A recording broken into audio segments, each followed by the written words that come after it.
Hello, everyone, and welcome to Feedback. Today is episode 40, and we are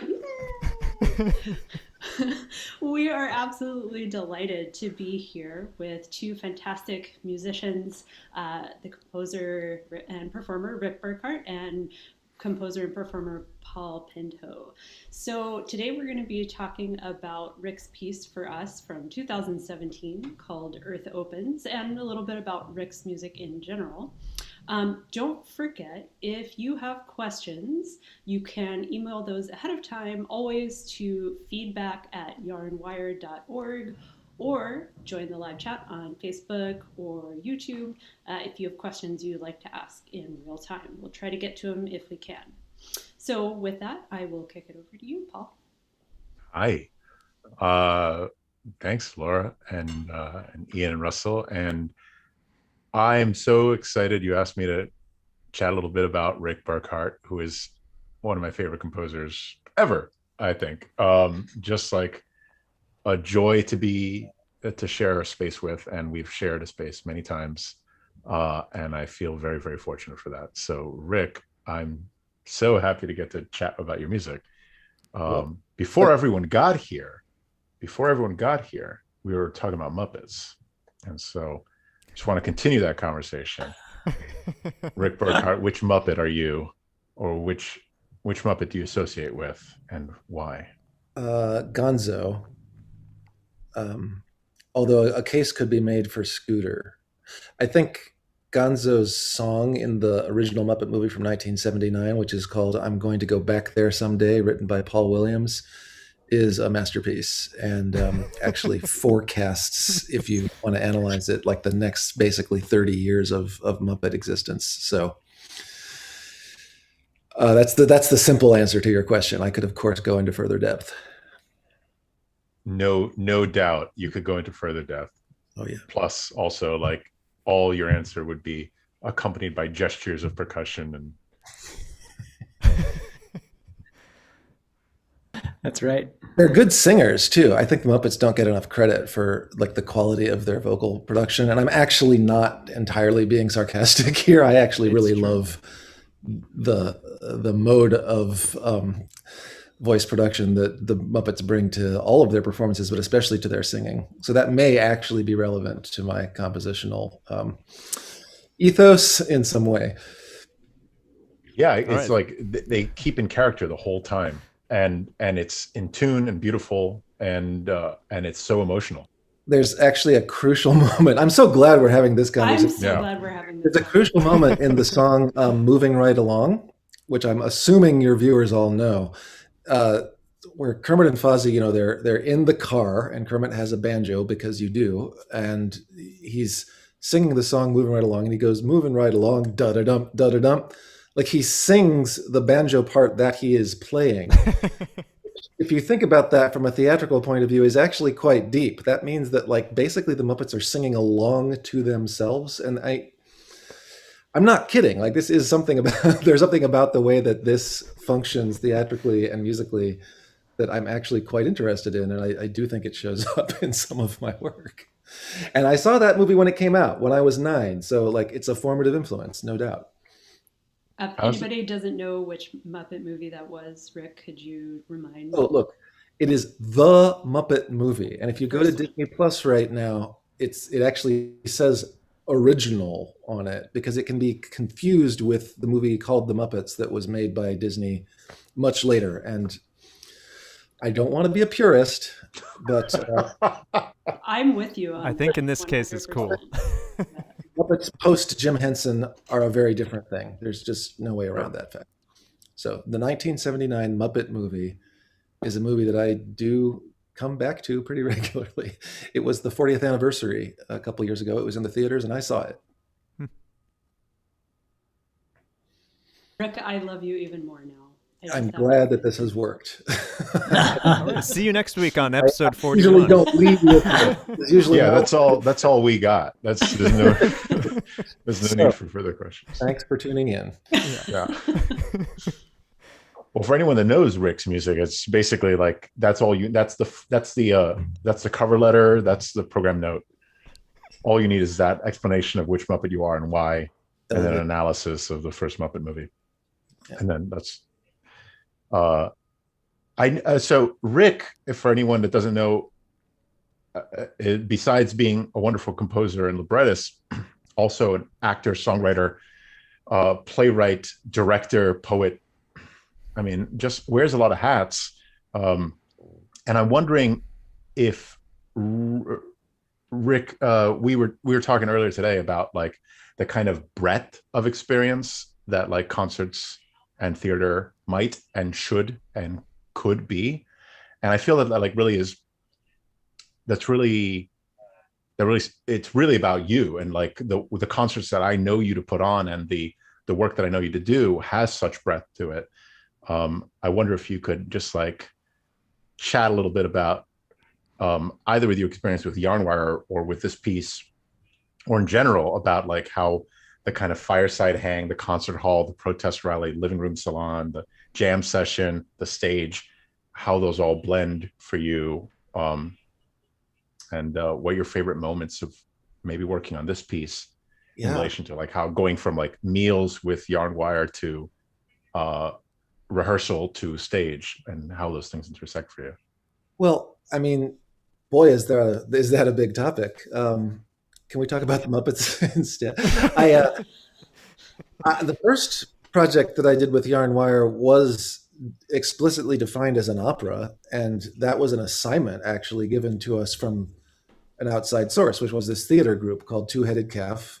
Brooke O'Hara, being the director, had decided that, who had worked with Yarnwire quite a bit as the band for a number of their productions, I decided that she explicitly wanted to do something that would investigate the question of opera in the 21st century, but from a very kind of do-it-yourself downtown New York theater perspective, which I think is a wonderful perspective to bring to opera, and it's happening more and more in the last 10 years. So we were sort of given the project to write an opera, but it's going to be a chamber opera, and the musicians are going to be visible. I think that was, I don't remember if we were told that had to be the case, but it became clear early on that we wanted it to be. And we were paired with playwrights, in my case, the playwright Kristen Kosmas, and given some topical material to work with. Brooke wanted to talk about people coming into adult relationships with their mothers when everybody's an adult. And this is definitely not something that I would have chosen as a topic, and I don't think Kristen, the playwright, would have either. It was just like, here's a bunch of constraints basically to work through. And so what I remember, and Yarnwire may remember this differently, feel free to chime in, is that in a very early workshop on the piece, when librettos weren't done, nothing was complete. We were at the Henry Street settlement, and Kristen Kosmas had written this stage direction in her like 2 pages of libretto that she had given me. And it was something like Helen, who was the name of the character in the opera, walks 2 miles to the kitchen. And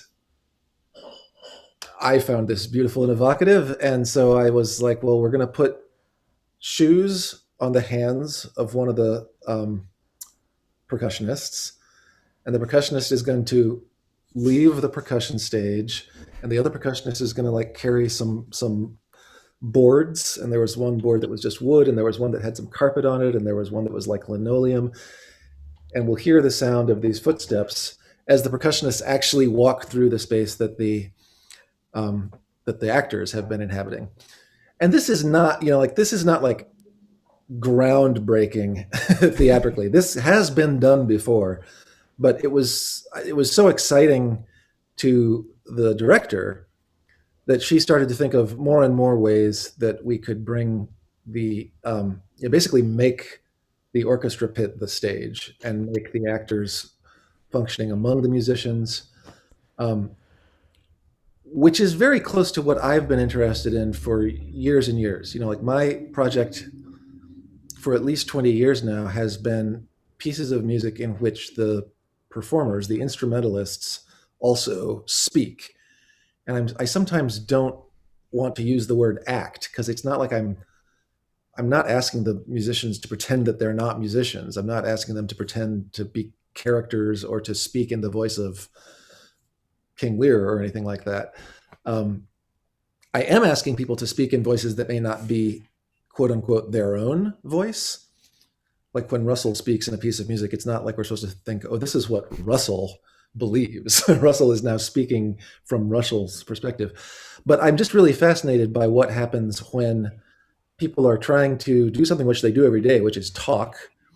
And then at the same time, they have a series of instructions, which in this case is a musical score that is showing them what to do while they're talking, in a convergence of those activities that would not happen naturally. You simply would not. There's no plausible like mise en scène. There's no theatrical reason why you would do this conjunction of actions and speaking. And I think among other things that changes the meaning of the words that you're saying. And for me, this project of putting music and words together is very similar to Schubert's project. I'm going to take some words written by my friends, these German Romantic poets, and I'm going to put music to it that's going to, in fact, change your impression of what those words literally mean. So songwriting, I would define it almost as that. It's words combined with sounds that change what the words mean. That could also be a definition of radio theater. And I like the fact that what I'm doing exists somewhere in between songwriting and radio theater. People have often said about pieces of music that I've written that the musicians, the instrumentalists, are behaving a little bit like Foley artists, and that feels right to me.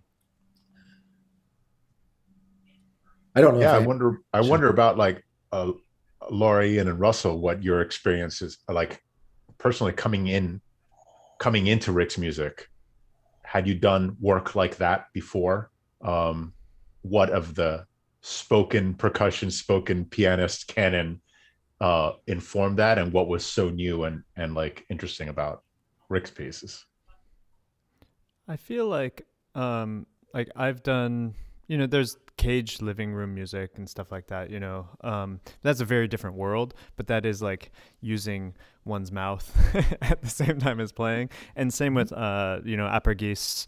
I think a big piece, actually, when Ian and I were at Stony Brook together, a big piece that we had done together with another percussionist, Mike McCurdy, was Apergeese Guitar de Son, which was pretty formative, I think, in terms of going to another direction, right, of performance and speech.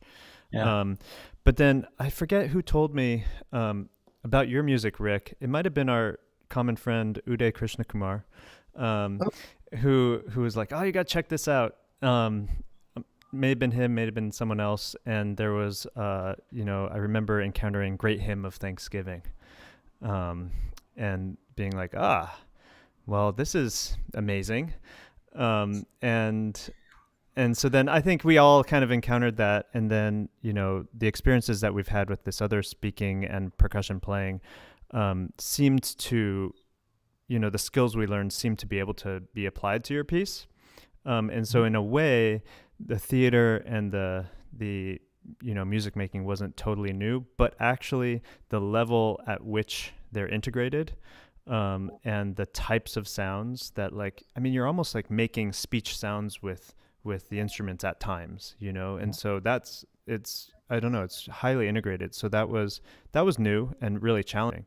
And from a chamber music perspective, playing, at least I'm remembering this project, My Mother, and in Earth Opens, like chamber music wise, it's very hard to use the same like musical skills when you're making when you're speaking and like making like theatrical things. So I don't know if you guys have anything.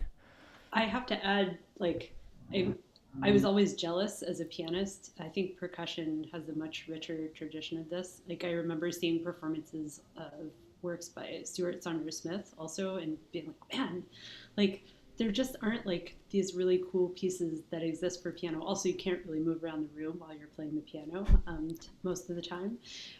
So, you know, getting to be a part of Rick's music was super exciting for me. And I will speak partially for Ning, even though she's unable to join us today. I know that she also really enjoyed the sort of unique challenges of playing Rick's music. I'll never forget the scene of Ning like very deliberately chopping a carrot in the opera that Rick was talking about, which is one of my favorite moments of music history from the 21st century. They were not baby carrots, by the way. They were not baby carrots. No. They were full-sized carrots. And that's, for those listening at home, that's chopping a carrot inside of the piano with the pedal down, just to... Yes, on a cutting board. On a cutting board. I mean, there really should be no other way of chopping a carrot. Let's just agree on that. The carrot. The rewards, the sonic rewards of chopping a carrot inside a piano, if you happen to have one laying around. And the piano resonance lets you hear the carrot screaming. Yeah. Another reason not to use baby carrots. The guilt is just too much. The carrots love it. This is the apotheosis of their existence. And you know, lest this sound kind of like it's just sort of a bizarro world, you know, like I am really interested in creating in these pieces a sort of a scale from the most abstract, like sound production, to things that might seem incredibly like semantic events, like spoken words that just mean what they mean.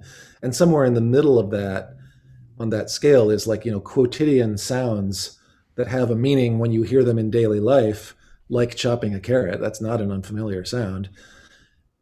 And then in the context of the, you know, being given the piano resonance to, you know, blend it with other sounds in the room and stuff like that, it becomes part of a web of, for me, like the question of like, are we supposed to be listening to the sound and its sound quality or to its semantic meaning quality? And it's in those in-between spaces where it can get very interesting. I also like that, like these sounds that you're talking about, but I'm thinking back to the other pieces also. It's like they're ordinary actions, actually, many times, and like the music of the everyday in a way, you know, like we're using everyday things to make music, and so like it's very approachable. Like there's no like mystery to it, right? As an audience, you're like, oh, that's that thing, but then it's like taken somewhere else. Absolutely. No, I mean, I was hugely influenced by Lachenmann's music, and Lachenmann has said that he was influenced by, you know, the protests of 1968 all throughout the world and in Europe, when people came to Darmstadt and said, look, you're making music that is just, we have no access to the systems that you're using to create these musics. And I don't want to be critical of that. I love a lot of that music, and I know that Lachenmann does too. But what Lachenmann said was like, I want to write music that is just as, you know, formally difficult and challenging and has a lot of integrity, but that you can in fact see where the sound is coming from. You know, you can understand this strange sound that the violin or the cello is making because you can see what the instrumentalist is doing to produce that sound on the instrument.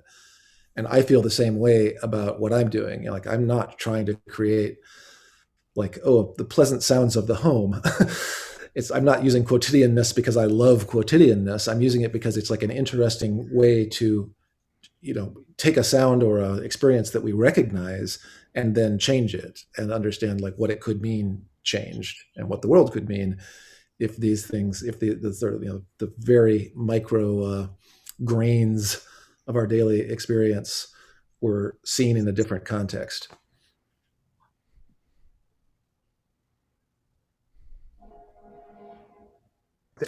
There's something I think about with because having played Great Hymn as well, it's just such an incredible piece. And if anyone has not played this piece out there, regardless of whether you are a musician or not, you should play this piece. There's an immediacy to, I think, what you're getting at. Like, we're seeing the sound, the score matches the sound. Here it is. I can do this thing. I can scratch the plate like this and get that sound. And I know that's the goal. Say this word, scratch this plate, get that sound. Boom. Approaching it not as a percussionist, but like, or rather as an amateur percussionist, is another in, and it makes me feel so excited about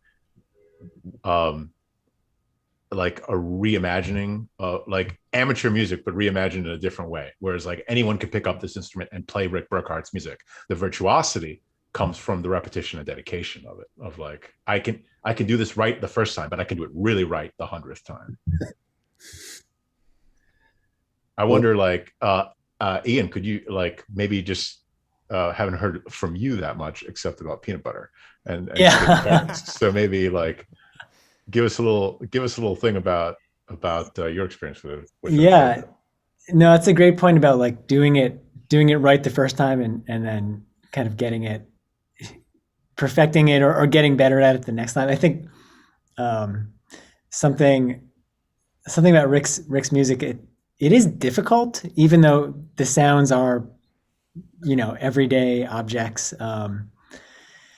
There is I think a high degree of specificity in the sounds, but that's, the joy in playing it is kind of uncovering, maybe not the meaning behind it, but just like through the repetition of it, you construct meaning for yourself, and through your own self-construction, that's transmitted to the listener or the viewer. Yeah, dope. We should listen to some. I just realized we've been chatting. Maybe someone who's like, oh, I've never heard this piece of my life. Who's Rick Burkhardt? Who are these guys?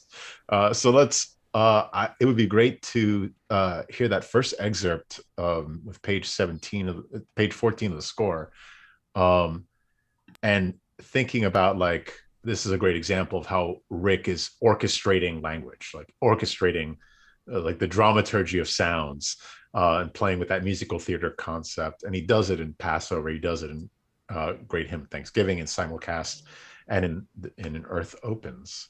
So let's hear a little bit of that.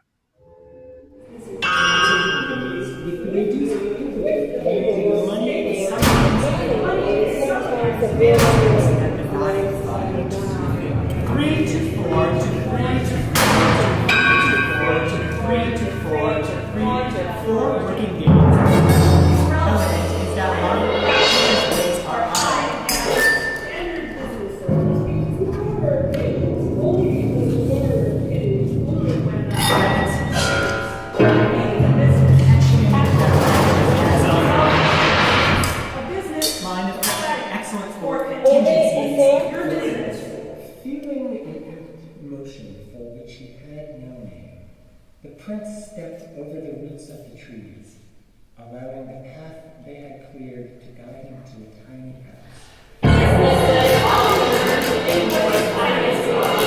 When taxes and insurance are included, an additional customer deposit may be required. The escrow account for these items is established on a franchise secured FHA loan. The cash advance have a short-term, let's speak of this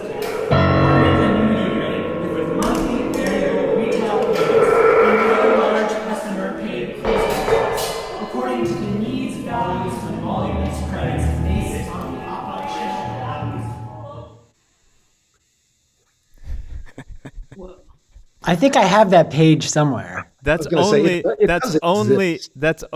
in your part taped in or handwritten, because that was added later. I think you gave it to me on like some like hotel stationery. I'm sure you're right. It happened on the day of the premiere. I think we inserted a new thing, so it exists. But like, now I should explain myself. No, that's interesting. So I'm glad that we looked at that particular series of score pages, because there's a couple of different types of notation that are there, and I've been using those for some time now. Some of my music, and some in fact of this piece, is written in very conventional, like score style, in the sense that there's measures and you count the measures and you play along with everybody else is counting the same as you. But in those first couple pages that we saw, there's a line and there are little notches in the line every inch, actually. And that's in order to be able to switch back and forth very quickly between traditionally metered music. And you saw, if you were looking very closely, some beats that are written with stems, with, dotted 16th notes and things like that. And then, sorry, I'm lifting my computer because it's making a funny noise. Or is that noise coming from somewhere else? I don't know. Does anyone else hear a strange I do thing? hear it. Is that your computer fan? Oh, there it is. It's There gone. goes faded What out. I'm wondering. Okay, I don't know if that was my computer fan. I also don't know if it was actually coming from me. Anyway, the idea is that I can switch very quickly between metered music and music that is, instead of being metered, synchronized with the words that the performers are speaking. And frequently that actually comes along with us, like, I'll have to specify in the score, like, which performer's words is everyone supposed to synchronize with. And like, it's a very simple concept. Like, if I say the sentence, I am going to the museum to see some Paul Klee, and then I write that on the score, and then I write on, like, right above the syllable of museum, it'll say, scrape the piano string with the credit card. And, as several of you have already said, that's an easy concept. I just make this noise when that syllable comes along. But it takes a very unique kind of rehearsal to learn how to do that. We don't normally think of our own speech as being broken up into phonemes and syllables that way. The number of sounds that are in a single word. Like, it's a very bizarre fact that in the English language, we consider the word is to be a one-syllable word, and we also consider the word strength to be a one-syllable word. Like, those two words have so many differences in the number of sounds. Anyway, so getting used to the idea that as a performer, you're going to actually, like, line up your sound with the of strength, that just takes some rehearsal. And then when you're coordinating it with 4 other performers, I think in a lot of ways that's both the difficulty and the joy of performing the music, is you get to know your fellow performers' voices very, very well. You have to listen to exactly the way that this particular person says the word strength, or I didn't mean to choose such a macho word, but there it is. It says a lot about you. I know, think. right? Yeah. And then the warmongering. In the later pages of the excerpt that we heard, everybody's actually got the same text, and everybody's speaking it at once. And there's occasional instructions where you can drop out the text here, or you can take a breath, or whatever. But then everyone is trying to coordinate their playing with the text that they're all simultaneously speaking.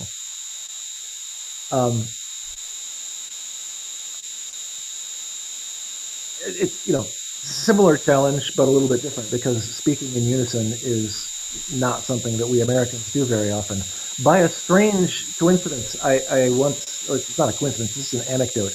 I once had a piece performed by a very large number of Taiwanese 10-year-olds who were all playing accordions, by the way. This is apparently an ordinary type of... me too, Rick. Like, we've all done that. We've all done that, right? So there was a section where they were all supposed to speak in unison, and they were, like, suspiciously good at it. It just sounded so good when these 30 Taiwanese 10-year-olds all spoke exactly the same words at the same time. And at the end of the rehearsal, I was like, how long did you practice that? And they said, we do that every day in school. That's like how we learn, is we all read through the textbook simultaneously. So, that was a cultural reference in my piece that I didn't know about. For them, this was like, this is the school part of the piece. You can only use the Pledge of Allegiance from now on. Yeah. Pieces in the States, Well, True. And what a text. What a wonderful text that is. Oh, yeah. One of the best. So in the case of the page that does not exist, in the score excerpt that we just saw. Can you describe it for us?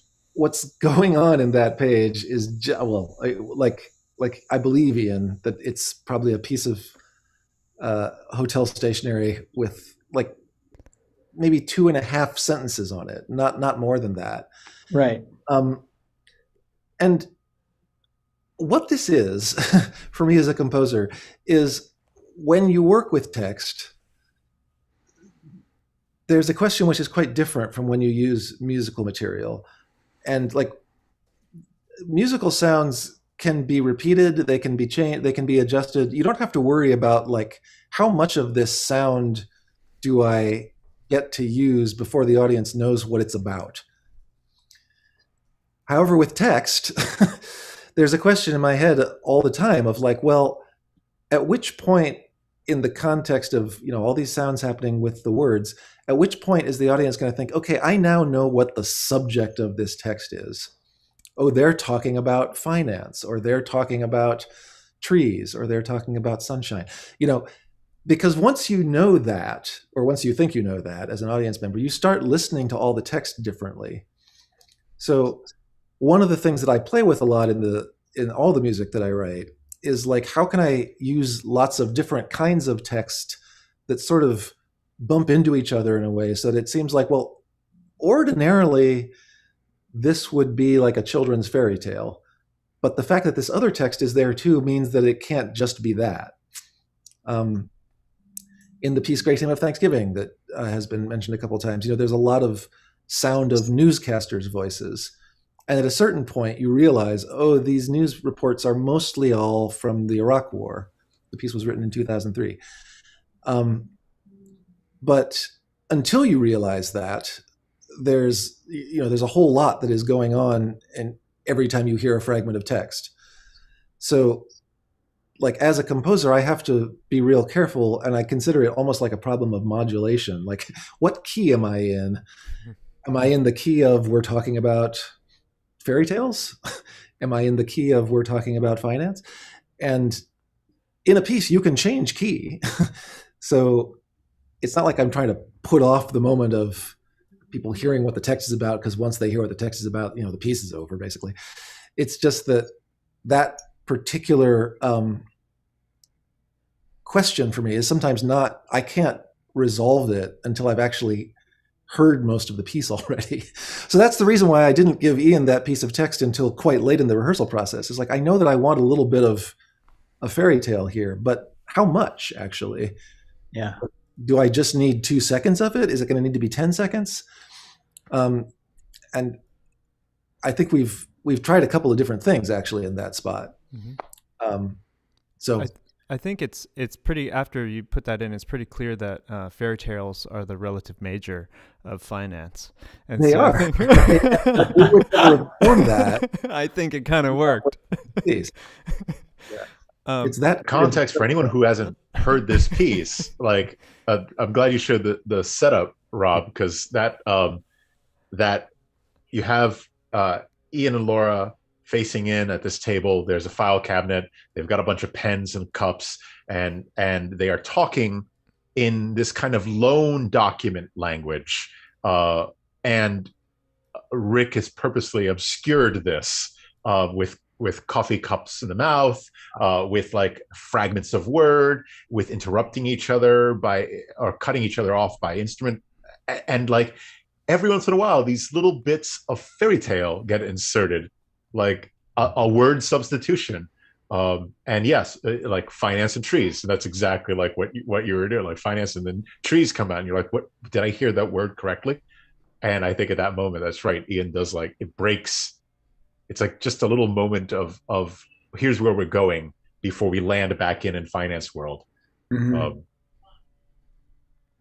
And that picture that was just shown, that was actually one of the very first things I think maybe that I even gave the group, is like, here's the setup. It's going to be Ian and Laura at a table as if, Laura's the loan officer and Ian's applying for a loan, and they've got things that you would have in a bank office. They've, got a few things that you wouldn't, but there's a fan on the table, and there's some coffee cups, and there's this filing cabinet, and then there's the picture of it. Oh yeah.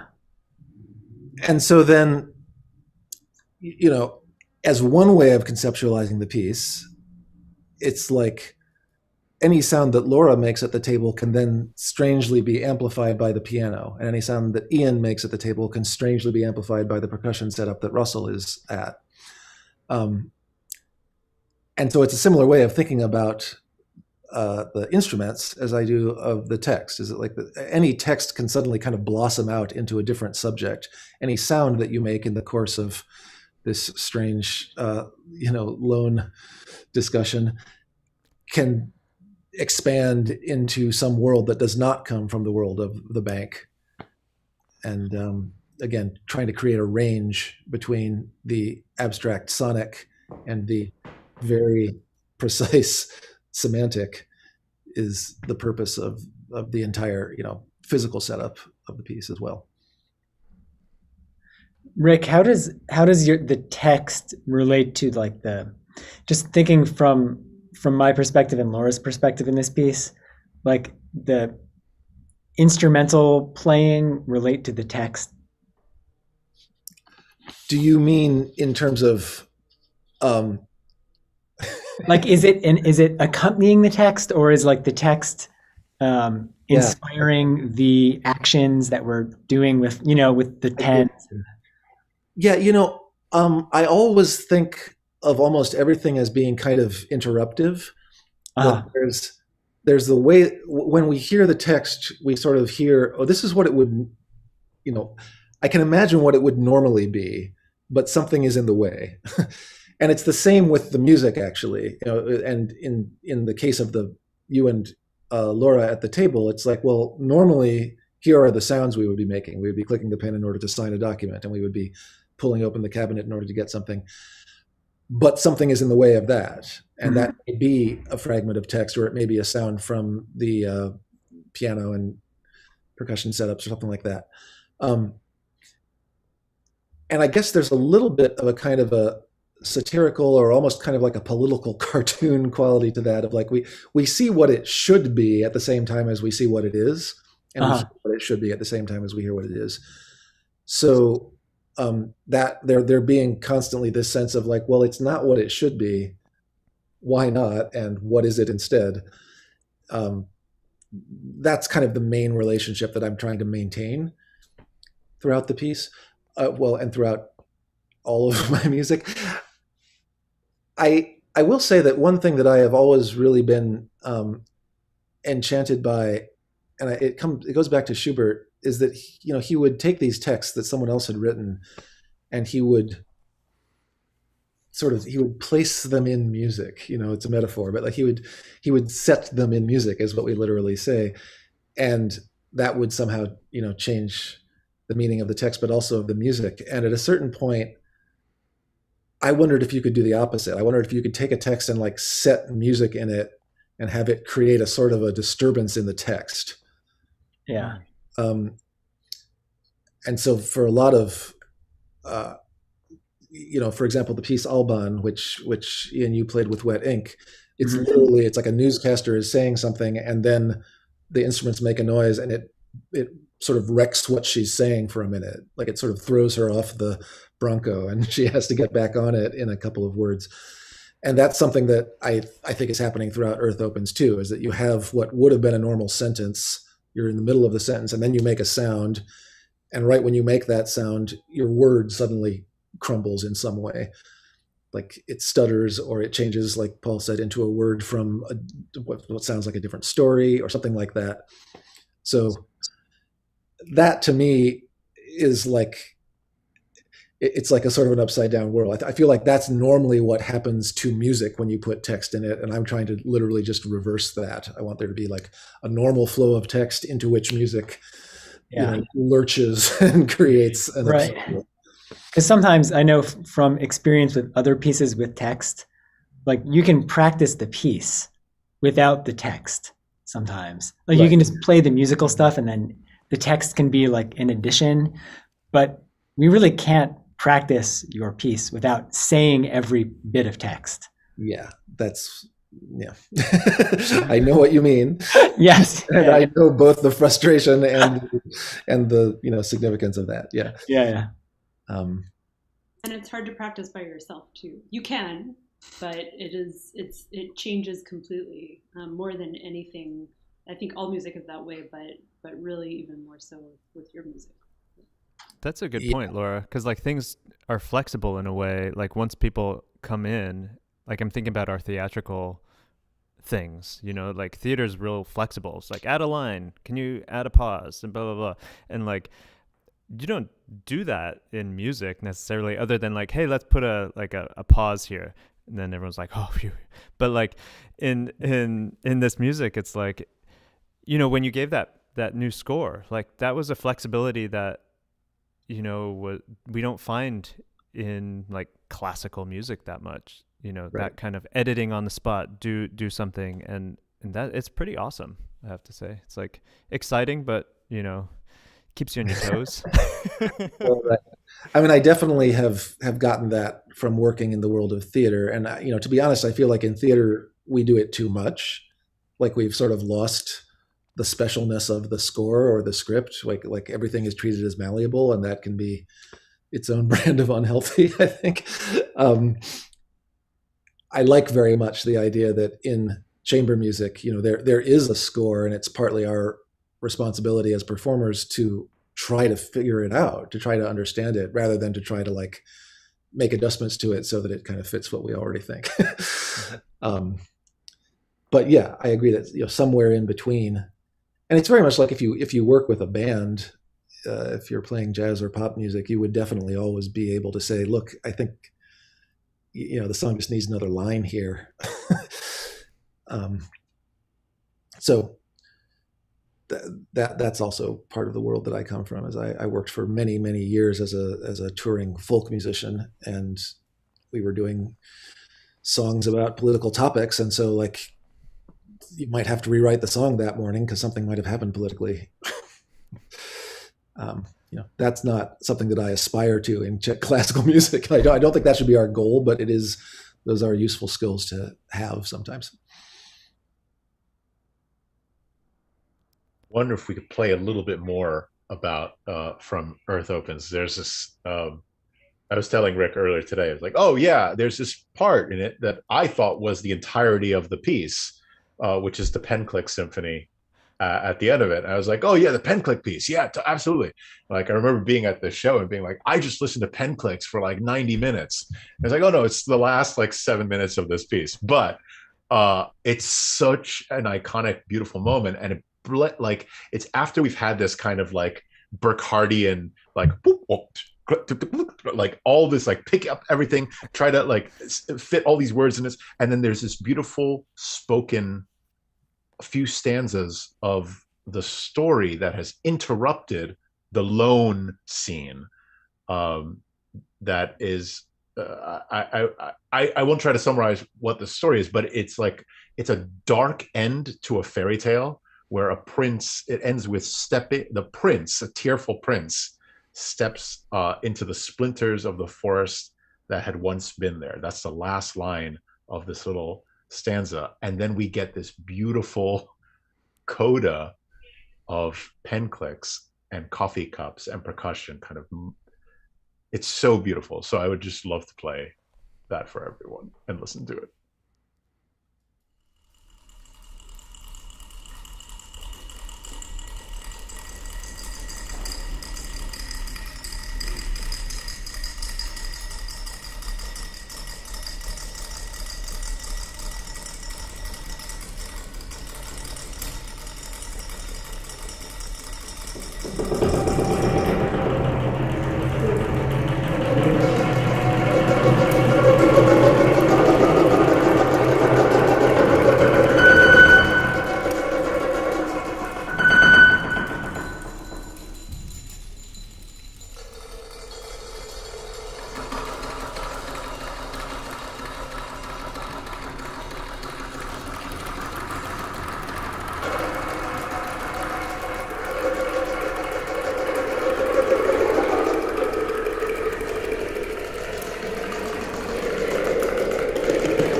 Wow, I had no idea that pen clicking sounded so good in a concert hall.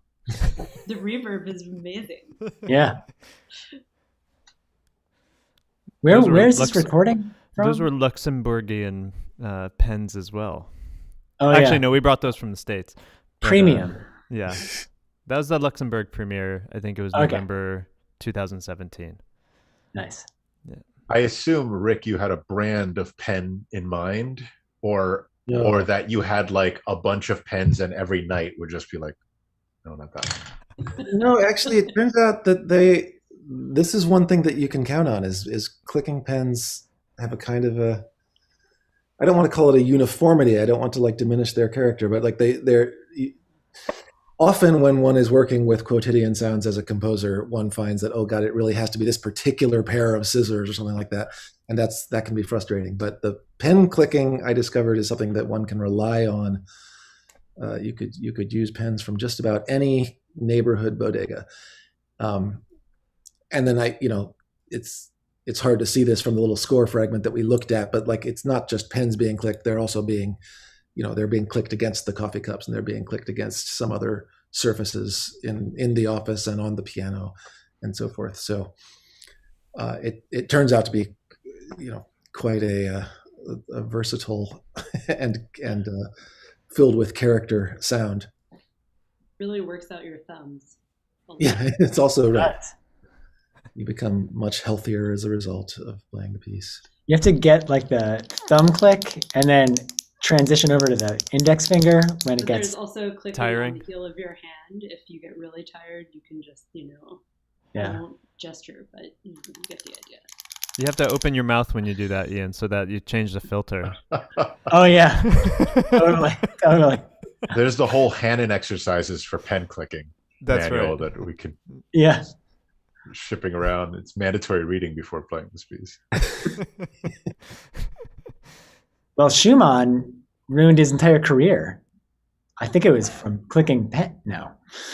Sure. Well, Paul, I'm really glad you mentioned this part, because it comes right after this poem that you were, or what sounds like a poem, and I believe it's Rick's original text, sort of in the style of a sort of 19th century German fairy tale, and it's like that to me is one of the coolest things about Rick's music, is that it there are so many things that are humorous and quirky and strange and disorienting, and then all of a sudden there's something that's incredibly touching and moving and honest, and it's very disarming to suddenly find yourself in that world, after what has felt like this abstracted sort of surreal environment, and it's one of the things I like about this piece especially. It's one of my favorite moments. Well, thank you.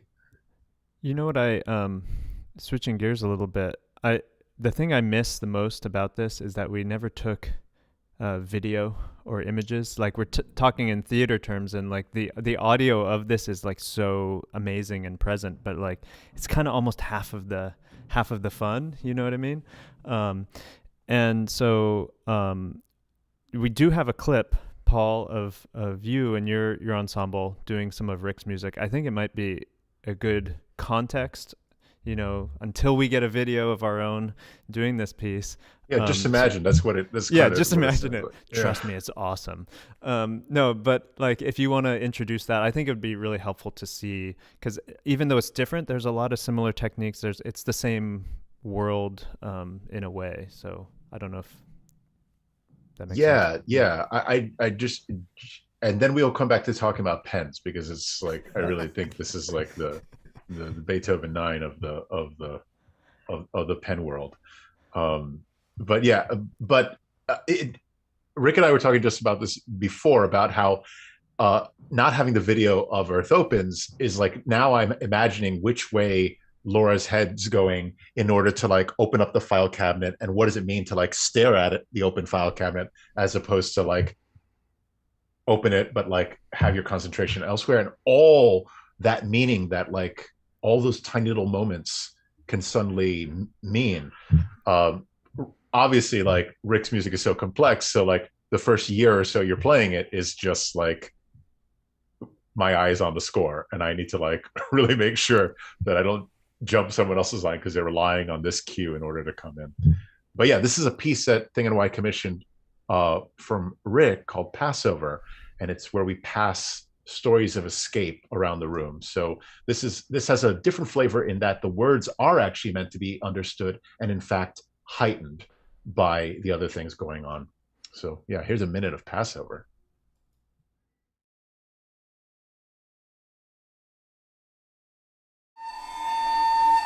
I should probably go. Didn't you say none of your friends have jobs? Do you think that says something about you? And I'm wondering, Wondering what? do college students even have conversations like this anymore? Well, have you tried asking them?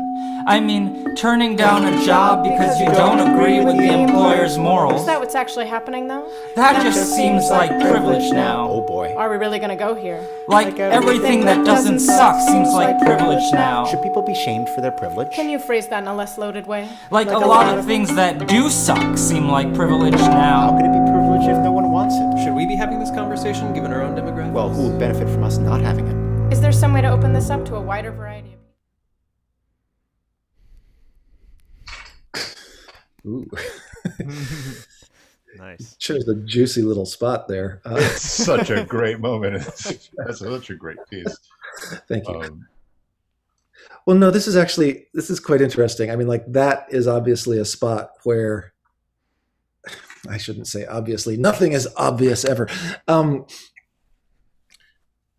Going back for a moment to the spot that Laura was talking about in Earth Opens, where there is suddenly this sort of German romantic fairy tale, and it's one of the places where you do actually hear a substantial chunk of uninterrupted language, or sort of barely interrupted language.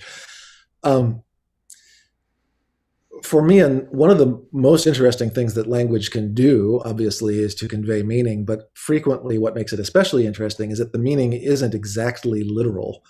And one of the reasons why I end up using a lot of sort of children's stories or things that sound like them in my pieces is that in a children's story, you very frequently have like a rabbit talks, or maybe wears a wristwatch or something like that. And, we have heard these stories for our whole lives, so it doesn't seem strange to us that what we're in fact imagining is something that couldn't happen. This language doesn't refer to a real thing.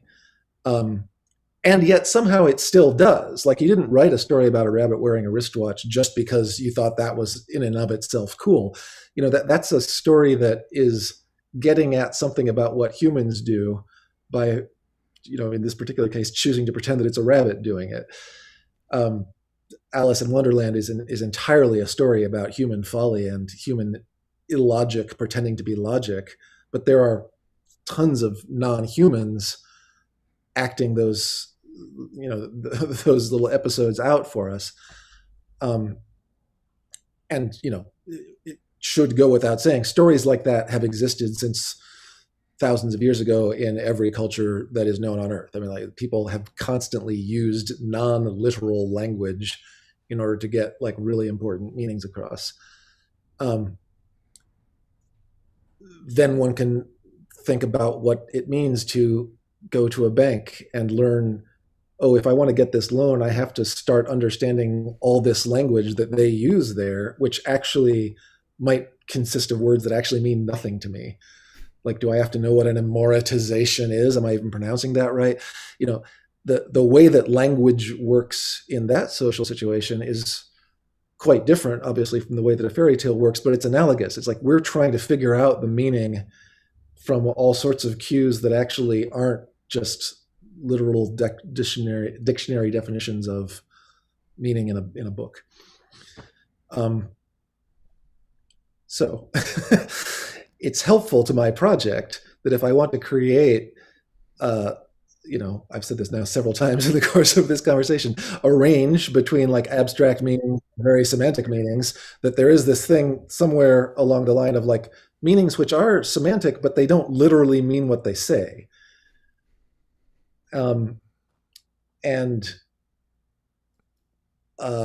So somewhere else on that scale is what happens at this moment of Passover that Paul chose, where suddenly the musicians start actually talking about themselves as musicians, and the fact that the majority of them are white, which is a whole other conversation that it's good that we're finally having in the music world.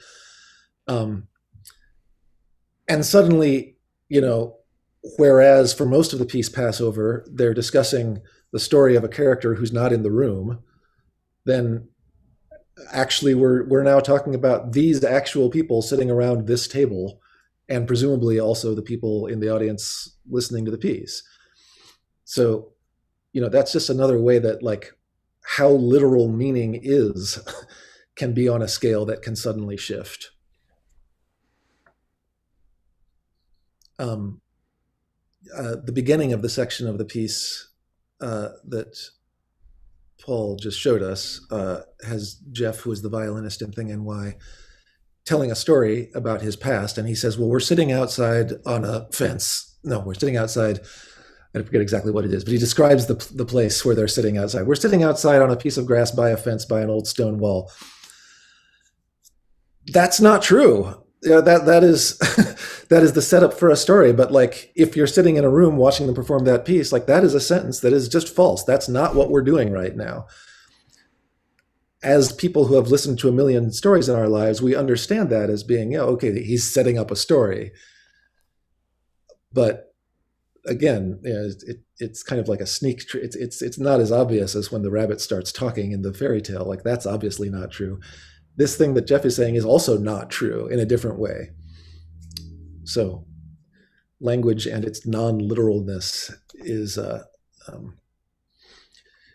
very exciting to me. I will say that as a composition student, I frequently came up against what I thought was a real problem in like text setting in 20th century music. That like, obviously a composer would take a text, and it was usually a poem written by some important poet, like Robert Lowell or somebody like that.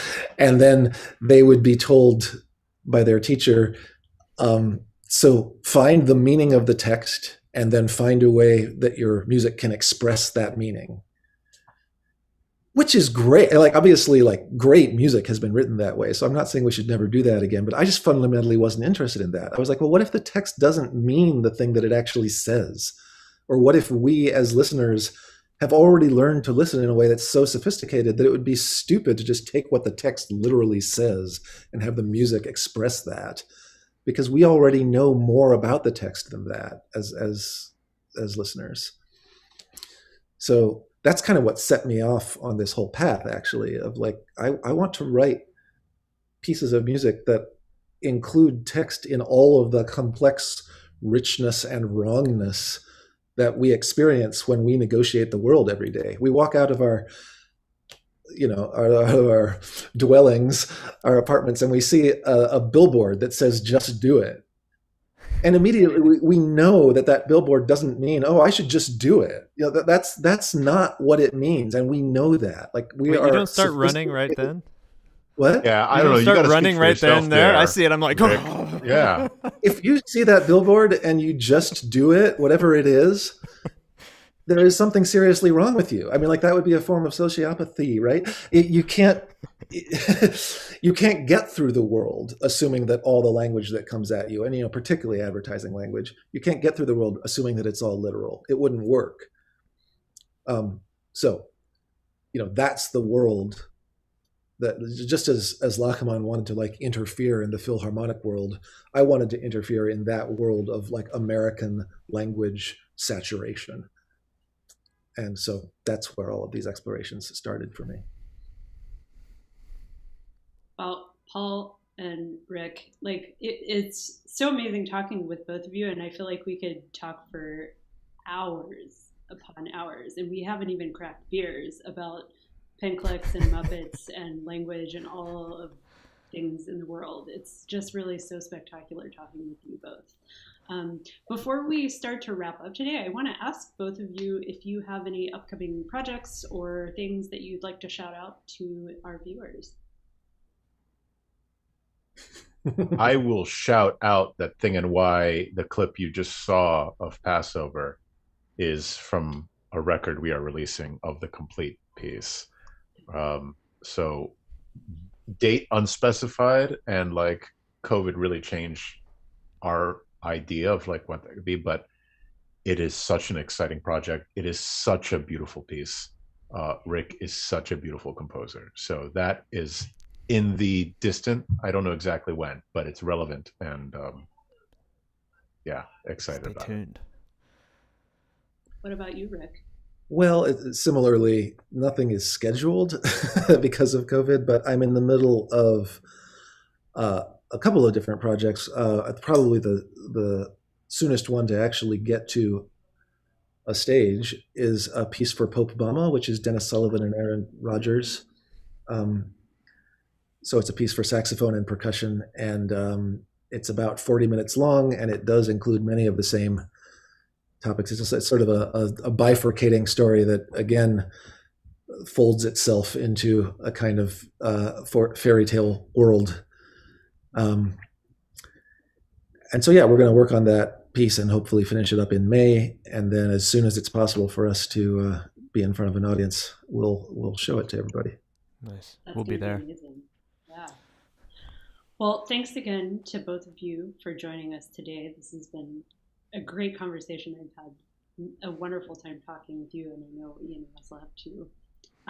So for those of you watching, next week we're on pause from feedback, but we'll be coming at you with another episode of Preview featuring a project in progress, I guess that's a way of saying, of our own called Beholding, which involves a fantastic team of artists like Brooke O'Hara, director Tyshawn Sori, composer, and the amazing poet Ross Gay. So we'll have a little sort of view inside what's happening with that next week, and we'll be back with feedback on April 1st with Catherine Young. We know her as Katie as well, and Amy Samini talking about Catherine's music. So thanks to all of you for watching. Don't forget to subscribe to us so you don't miss an episode. If you'd like to support this project and others, you can join us over on patreon.com, where you can become a subscriber and get lots of cool benefits like custom ringtones by Russell and myself. Others maybe to come. Maybe a again, pen clicking one. Maybe we'll make one with pen clicks. That's right. Let's do it. A specific Rick Burkhardt tribute. Nice. Thanks for watching, everybody, and we'll see you again soon. Yeah.